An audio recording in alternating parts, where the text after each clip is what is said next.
안녕하세요. 기갑소녀입니다. 제가 지난 영상에서 세리든을 소개해 드렸는데요. 이번에 다룰 전차는 세리든의 사촌쯤 되려나? M60 패튼이에요. 그냥 패튼이 아니라 일명 스타쉽으로 불리는 M60A2예요. 이거 원래 스타쉽이 정식 명칭이 아니고요. 포탑의 모양이 우주선스럽게 생겼다, 우주선 같다 해서 스타쉽이라는 별명이 붙은 거예요. 뭔가 좀 뚱뚱하니 좀 귀엽게 생겼어요. 이 전차 이름을 체로키라고 알고 계시는 분도 있으실 것 같아요.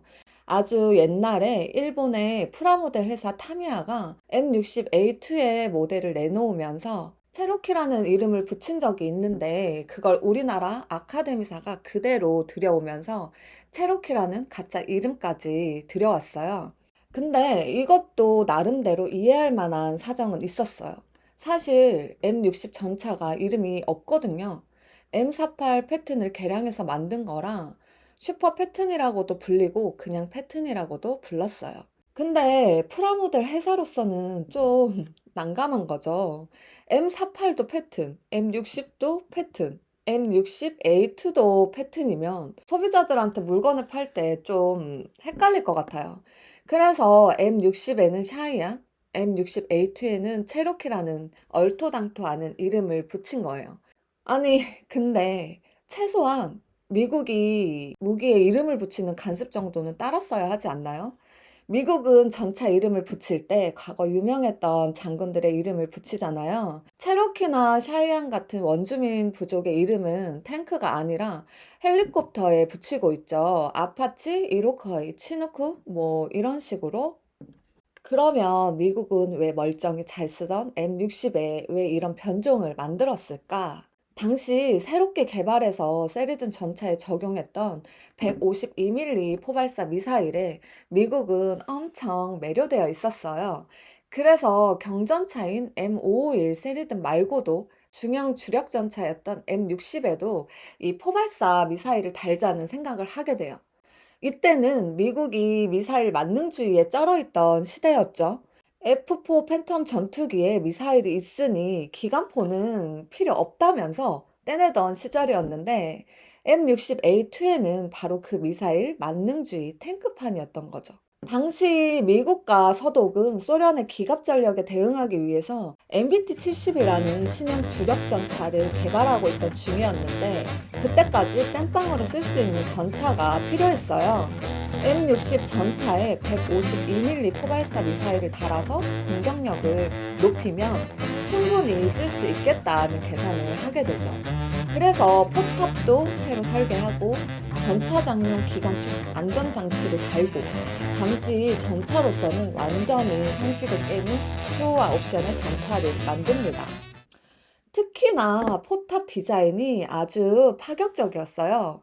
이렇게 앞에서 보면 이렇게 얄쌍하게 폭이 좁고 전체적으로 납작하게 만들어서 피탄 면적을 이렇게 확 줄였어요. 그런데 세리든에서도 얘기했잖아요. 스펙과 실전은 완전히 다르다. 152mm 포발사 미사일 장치에는 시레일러라는 미사일이 들어가는데 이게 성능이 진짜 좀 애매했어요. 옛날 미사일이다 보니까 발사하고 유도하기 위해선 일단 전차가 이렇게 가다가 멈춰야 해요. 그리고 미사일의 발사 속도가 초당 200m 밖에 되지 않아서 적 전차까지 도달하는데 10초 이상이 걸려요. 유도 방식도 적외선이라 태양을 일정 각도 등지게 되면 아예 유도 자체가 되지 않는 문제점도 있었죠.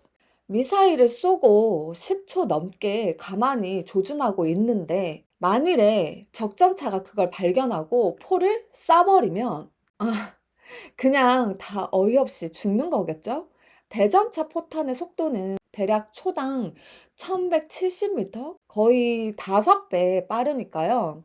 미사일이 이러면 포라도 잘 나가야 하는데 우리는 이미 알고 있잖아요. 세리든의 152mm 포가 탄피 찌꺼기 때문에 어떤 개고생을 했는지. 근데 그것과 같은 포를 쓰고 있는데 같은 문제가 일어나는 건 뭐 너무나 당연한 일이죠. 이 시점에서 다시 말하자면 스펙은 너무 화려해요. 포도 쏘고 미사일도 쏘고 구경이 152mm다 보니 화력도 화끈하고 양철 장갑이었던 세리든과는 달리 방어력도 튼실하니까 이 또한 꿈의 전차다라고 말은 하고 싶지만 대부분 그렇잖아요.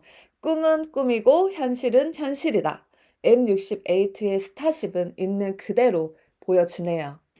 포는 포대로 미사일은 미사일대로 개판이고 차체는 그냥 M60이지만 포탑은 완전히 새롭게 설계한 물건이다 보니까 수리비는 비싸고 부품은 구하기 힘들고 하여간 유지 보수가 장난이 아니었던 거예요. 고생고생 하다가 1975년에 주독 미군에 배치가 되기 시작했는데 이건 뭐 타고 다니는 탱크가 아니라 머리에 이고 상전처럼 이렇게 모셔야 하는 탱크다 보니까 병사들의 불만도 이만저만이 아니었죠. 병사들이 이 전차를 우주선이라고 부른 데는 우주선처럼 생겨서인 것도 있는데 마치 우주선처럼 떠받들고 이건 함부로 타고 다니면 안 되는 물건이라는 비아냥도 섞여 있었다고 해요. 전혀 전력에는 보탬이 안 되다가 1980년도에 전량 폐역됐어요. 포탑은 떼어내고 차체 위에 교량을 붙여서 교량 전차로 개량해서 썼다고 하는데요. 전차로서는 참 한심한 일생을 살다 간 아이지만 저는 이렇게 특이하게 생긴 전차 좀 좋아해요. 그래서 오랜만에 저도 프라모델 하나 주문해서 만들어야겠어요. 구독이, 좋아요, 알림이 꼭꼭 눌러주세요. 안녕.